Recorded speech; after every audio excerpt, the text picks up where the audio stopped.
여러분은 행복한 삶을 살고 있는지요? 행복은 모든 사람이 희망하고 삶의 목적으로 불리우고 있습니다. 그러나 오늘 본문인 시편 30편의 시작은 행복과는 정반대인 절망적인 상황에서 시작하고 있습니다.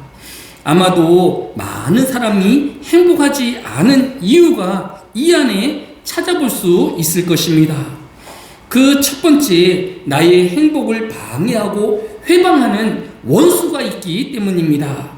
오늘 본문인 시편 30편 1절은 여호와여, 내가 주를 높일 것은 주께서 나를 끌어내사 내 원수로 하여금 나로 말미암아 기뻐하지 못하게 하심이니이다 라고 하였습니다. 내가 아무리 행복하고 기쁜 삶을 살려고 노력하여도 내 원수가 내 행복을 빼앗아가고 내 삶의 기쁨을 빼앗아가고 있기 때문에 오늘날도 많은 사람들이 행복하지 못하고 기쁘지 못한 삶을 살고 있는 것 같기도 합니다. 지난 한 해 동안 스스로 생을 마감한 사람이 14,872명이라고 합니다. 이것은 작년보다 6%가 늘어난 숫자라고 합니다. 더욱 심각한 것은 10대부터 30대 때까지 사망 원인 1위가 자살이라는 것입니다. 즉 10대에서 30대는 암이나 질병으로 사망하는 것보다 스스로 자살하는 사람이 더 많다라는 뜻인 것입니다. 또 10대부터 30대는 교통사고와 같이 사고로 죽는 것보다 스스로 자신의 목숨을 끊는 사람이 더 많다라는 것입니다. 그 자살의 이유를 살펴보니까 첫 번째로 정신장애가 36.7%를 차지하였습니다. 이러한 사람들의 정신장애를 부추기는 요인을 자살 유발 요인이라고 부릅니다. 취약한 정신 상황 아래에서 각종 미디어에서 공공연하게 자살을 부추기며 암시하는 상황들을 쏟아내고 있기 때문에 많은 사람들이 이에 영향을 받고 있다라는 것입니다. 다행스러운 것은 지난 10월 26일 날 국회 본회의에서 자살 예방법 개정안이 통과되었습니다. 2019년에 32,588건에 달하던 자살 유발 콘텐츠가 2024년에는 40만 136건으로 5년 만에 10배 이상이 자살 유발 콘텐츠가 넘쳐나고 있는 상황인 것입니다. 이제 보건복지부 장관이 온라인상에서 자살 유발 정보를 모니터하고 정보통신 서비스 제공자에게 그 차단과 삭제를 명령할 수 있는 법적 근거가 마련되어진 것입니다. 이것은 성경이 출애굽기 20장 13절에서 살인하지 말라라는 교훈과 예수님께서 마태복음 5장 21절로 22절에 옛사람에게 말한 바 살인하지 말라, 누구든지 살인하면 심판을 받게 되리라 하였다는 것을 너희가 들었으나 나는 너희에게 이르노니 형제에게 노하는 자마다 심판을 받게 되고 라고 경계하고 있는 것을 볼 수 있습니다. 남의 생명을 빼앗는 것과 또 이웃과 다른 사람의 생명을 존중하지 않는 모든 것이 죄임을 예수님께서 경고하고 있는 것입니다. 따라서 이번 자살 예방법 개정으로 국가가 인터넷상에 다른 사람의 생명을 경시하고 자살을 암시하는 콘텐츠를 강제로 삭제할 수 있게 되었기에 이러한 조치와 법은 성경의 교훈을 잘 적용한 조치라고 생각할 수 있는 것입니다. 두 번째 자살 요인은 또 세 번째 자살 요인은 대인 관계와 말다툼 때문이라고 합니다. 자살의 이유가 상대가 있는 대인 관계나 말다툼으로 두 관계를 합치면 29.5%가 주변 사람들로 인하여서 또 주변 사람들과의 관계 때문에 자살하고 있다라는 것입니다. 사람들은 자신에게 우호적이지 않고 비판적이며 폭력적인 이웃들과 원수들의 공포와 위협 속에서 결코 행복할 수 없으며 좌절할 수밖에 없는 것이 현실인 것입니다. 자살하는 사람들이 또 이렇게 원수들과 함께 살고 괴롭힘을 당하고 있었던 것처럼 오늘 본문을 기록한 다윗 또한 그의 삶에는 그 주변의 원수와 같은 사람들과 살 수밖에 없었습니다. 멀리 있는 것이 아니라 다윗의 가족이 그러하였습니다. 다윗은 어린 시절 가장 사랑받으며 살아야 했지만 형들과 부모에게 공평하게 대우받았으며 가족들의 비난 속에서 성장해야만 했었습니다. 한날은 사무엘 선지자가 이새의 집에 방문하여 모든 자식들을 불러 함께 식사하기를 원하였습니다. 그러나 그 자리에 다윗은 있지 아니하였습니다. 사무엘상 16장 11절에 보면 사무엘이 이새에게 이르되 내 아들들이 다 여기 있느냐? 이새가 이르되 아직 막내가 남아있는데 그는 양을 지키나이다. 사무엘이 이새에게 이르되 사람을 보내어 그를 데려오라. 그가 여기 오기까지는 우리가 식사 자리에 앉지 아니하겠노라 라고 하였습니다. 사무엘 선지자가 막내인 다윗을 불러오라 하기까지 가족 중 누구도 다윗이 없는 것을 이상하게 생각하지 아니하였던 것입니다. 모든 가족이 한자리에 모여서 식사를 하고 있음에도 막내인 다윗이 들에서 양을 치는 것을 당연하게 생각하고 있었던 것입니다. 뿐만 아니라 전쟁에 나간 형들에게 먹일 양식과 그의 상관에게 줄 선물을 가지고 전쟁터로 심부름을 간 다윗에게 형들은 꾸지람과 비난을 일삼았습니다. 사무엘상 17장 28절에 그냥 엘리압이 다윗에게 노를 바라여 이르되 내가 어찌하여 이리로 내려왔느냐? 들에 있는 양들은 누구에게 맡겼느냐? 나는 내 교만과 내 마음의 완악함을 아노니 내가 전쟁을 구경하러 왔도다 라고 비난하였던 것입니다. 위험한 전쟁터에 그것도 아버지의 신분으로 오는 어린 막내인 다윗을 칭찬하기보다는 형들은 다윗에게 없는 교만과 또 마음이 완악하다는 악담으로 그를 대하였던 것입니다. 그러나 다윗은 이러한 가족의 냉대와 또 이후에 일어난 여러 원수들의 비난과 위협 속에서도 자살하지는 않았던 것입니다.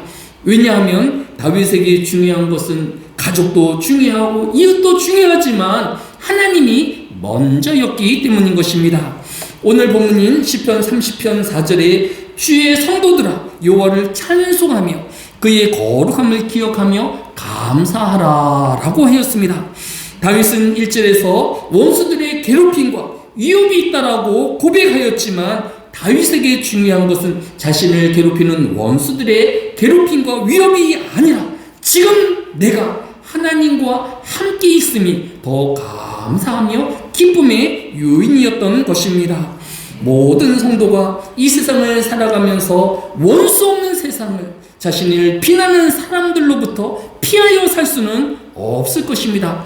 그러나 원수가 있고 비난은 있지만 그보다 먼저 하나님과 함께함을 잊지 말아야 할 것입니다. 우리의 삶은 그 하나님을 감사하며 찬양하며 예배드리는 삶이 되어야 하는 것입니다. 늘 힘듦과 원수가 있지만 하나님과 함께함으로 여러분의 기쁨과 행복을 빼앗기지 않는 저와 여러분 되어주시기를 예수님의 이름으로 축복합니다. 두 번째로 다윗도 육체를 가진 존재였기에 질병과 고통이 떠날 날이 없지는 않을 수 없었습니다. 오늘 본문 시편 30편 2절에 보면 여호와 내 하나님이여 내가 주께 부르짖음에 나를 고치셨나이다 라고 하였습니다. 사람은 모든 것을 다 갖췄다 하여도 자신이 병들고 또 그 병으로 고통 중이 있음에도 자신을 행복하다고 기쁘다고 말할 수는 없을 것입니다.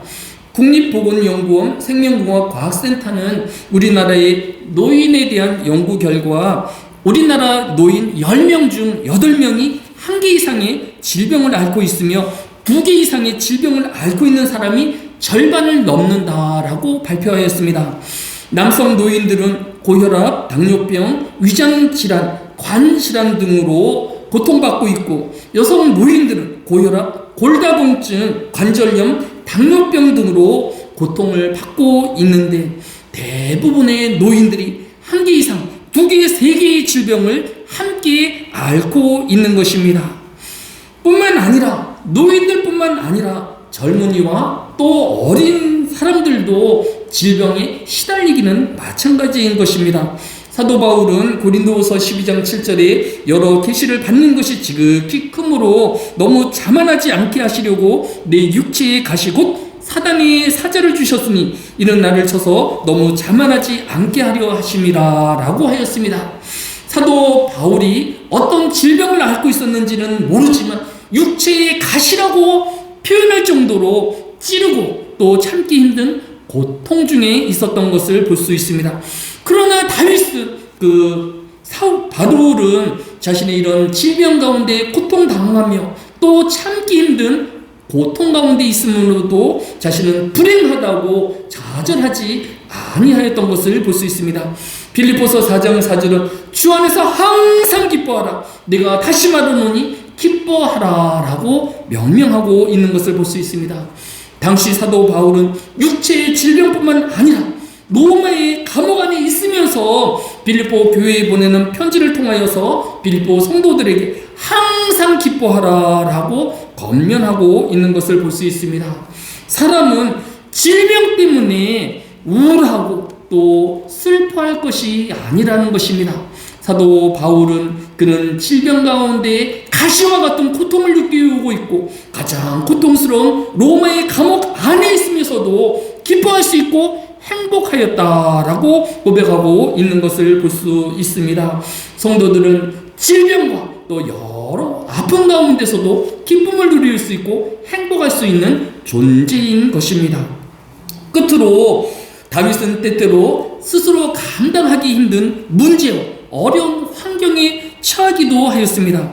오늘 본문인 시편 30편 3절은 여호와여 주께서 네 영혼을 수월에서 끌어내어 나를 살리사 무덤에 내려가지 아니하게 하셨나이다 라고 하였습니다. 다윗은 때때로 수월과 같이 큰 문제 앞에 직면하게 되어지며 어찌할 수 없는 상황에 몰리기도 하였던 것입니다. 이러한 상황에서 다윗은 절망하거나 자살하는 것이 아니라 구원하시는 하나님 또 문제를 해결해 주시는 그 하나님께 소망을 두었던 것입니다. 사람이 살아가면서 자신의 뜻과 계획대로만 되어진다라면 얼마나 좋을까요? 하지만 사람은 행하는 일에 자신의 뜻대로 되기보다는 안 되는 일이 문제를 만날 때가 또 상황에 공부할 때가 더 많이 있는 것을 알아야 할 것입니다. 사람은 이런 문제를 만나며 공부할 때에 하나님을 의지하며 더 하나님께 기도하는 성도가 되어야 할 것입니다. 나라가 힘들고 어려울 때에 하나님을 더 의지하는 나라가 되어지며 전 백성이 하나님 앞에 나와 기도하는 백성이 되어야 할 것입니다.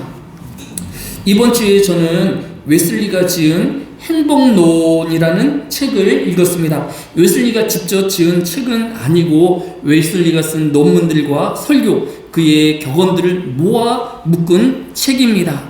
이 책을 살펴보니까 웨슬리는 시골의 목회자의 자녀로 태어나기는 하였지만 어린 시절이 행복할 수는 없었습니다. 웨슬리에게는 형제가 무려 19명이나 있었습니다. 그러나 성인까지 성장한 형제는 단 10명밖에 남지 않았습니다. 즉 9명의 형제들이 즉 그가 성장하기 2년에 한 명씩 가장 가까운 형제들이 죽어가는 것을 가장 가까이에서 바라보아야만 했던 것입니다. 사망한 형제가 9명이었으면 그동안 그 가족들이 겪었을 전염병과 온갖 질병에 시달렸던 시간들이 얼마나 길고 참혹하였는지를 잘 알 수 있었을 것입니다. 우리가 알고 있는 것처럼 영국과 유럽의 18세기는 전염병이 창궐하였던 시기가 아니었습니까?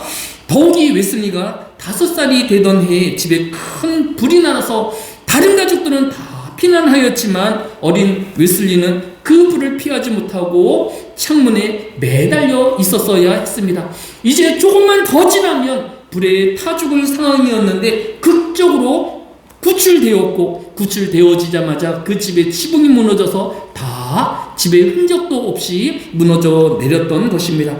그래서 그의 가족들이 어린 웨슬리를 불에서 꺼낸 그 쓸린 나무 토막이라는 별명으로 불렀고, 웨슬리 자신도 이 별명을 당연하게 생각하였다라고 합니다.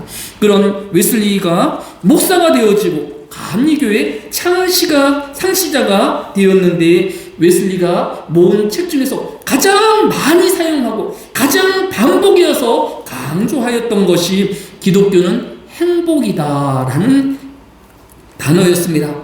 일평생을 그는 행복하기 위해서는 기독교를 복음을 믿어야 한다라고 전도하였다라는 것입니다.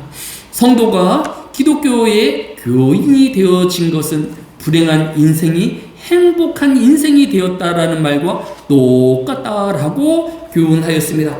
내가 기독교인인데 나는 지금 행복하지 않다라는 것을 웨슬리는 성경의 교훈으로 있을 수 없는 일이다라고 단언하였습니다.